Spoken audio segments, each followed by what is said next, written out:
c'est ma vie, quoi. Si je pouvais plus peindre, j'ai plus de raison de vivre, quoi. Non, mais c'est vrai, hein, c'est mon histoire, quoi. En fait, on me demande comment ça a commencé, et en fait, en réfléchissant, j'ai trouvé comment ça a commencé. Parce que quand j'étais gamine, mon père a eu des problèmes, il était en sanatorium, et après, c'était moi, pendant 2 ans. J'avais 8 ans. Et j'avais une tante qui venait régulièrement, une fois par mois.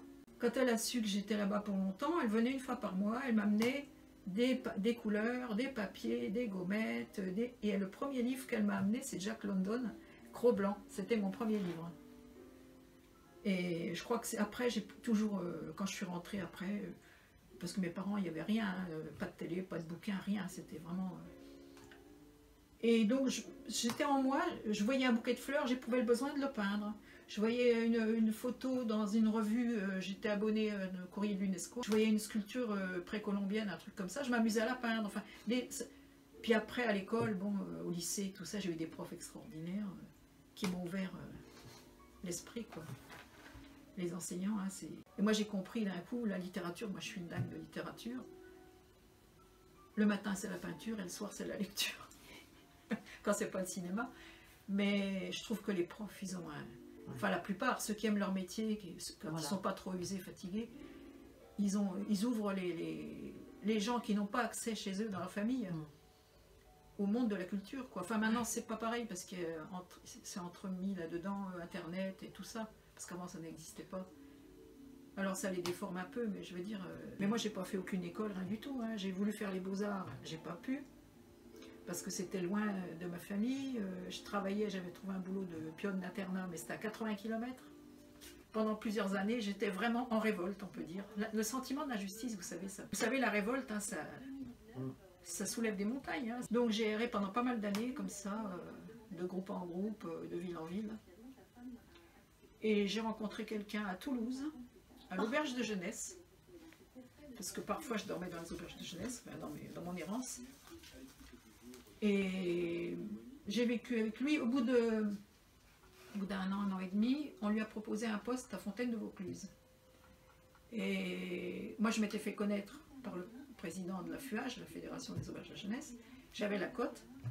Ils ont dit, parce que mon copain, il était quand même un peu... Bon, il voulait pas... C'est un Corse, il voulait pas beaucoup de boulot. À Toulouse, il y avait juste l'hébergement, ça lui convenait. Ils ont dit, si Chantal va avec toi à Fontaine-de-Vaucluse, on t'envoie à Fontaine-de-Vaucluse. Si elle vient pas avec toi, on te le donne pas. Chantal, tu viens, hein, tu viens. J'ai dit, il me dit, tu verras, c'est magnifique, Fontaine-de-Vaucluse. Je connaissais rien du tout, j'ai dit oui. Il fallait faire la cuisine pour les groupes scolaires de temps en temps.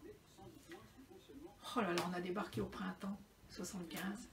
Les arbres en fleurs, les amandiers en fleurs, tout ça. Mais c'est vrai que c'était bien.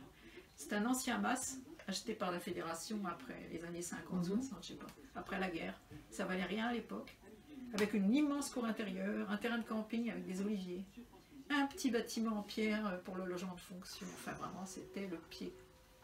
Alors, on a passé quelques belles années. Mais bon, j'étais presque tout le temps bénévole. Alors, on n'était pas mariés. Lui, il touchait la paye officiellement, c'était lui le patron. Je faisais les 3/4 du boulot. Parce que moi, quand je me mets dans un truc, je le fais à fond. Et petit à petit, bon, ça s'est dégradé. Enfin, nos relations se sont dégradées, quoi. Puis un beau matin, je suis partie. Et je sentais que le monde changeait. J'ai perdu pas mal de contacts parce qu'on avait beaucoup d'amis qui voyageaient dans le monde entier, que nous on était le point de chute.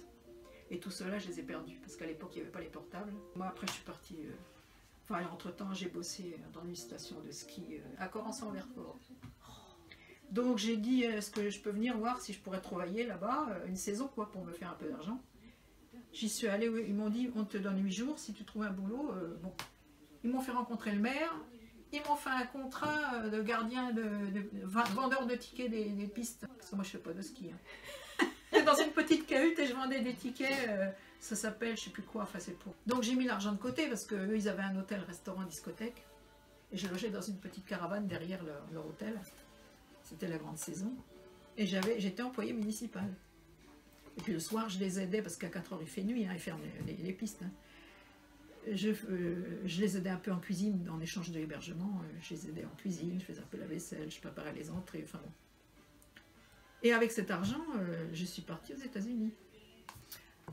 C'est là que ça commence. Oui. Ouais. non, c'est le début. Oh non, 2017, oui, c'est 2017, oui. 2016. Là, c'est l'encre de Chine. Et là, c'est l'acrylique. Et après, j'aime bien salir le jaune, oui, par exemple, ça, c'est de l'encre de Chine diluée. Je salis ma couleur. Enfin, moi, j'aime bien. Ah, voilà. À travers le temps. Il y en a qui datent de quelques années, d'autres plus récentes. Oui, par exemple, celle-là, c'est récente, mais elle n'a rien à voir avec ce que vous voyez. Je recompose. Vous voyez, par exemple, là, je découpe, je recompose. Toute cette série-là, je l'aime énormément. Et j'aimais pas l'ensemble, et puis j'ai eu l'idée de le découper. Autrement, et tout ça, c'est des trucs découpés, recomposés. Par exemple, celle-là aussi, je l'aime beaucoup, celle-là. Oui. Là, c'est pareil, c'est découpé, recomposé. Alors là, c'est à l'endroit, à l'envers.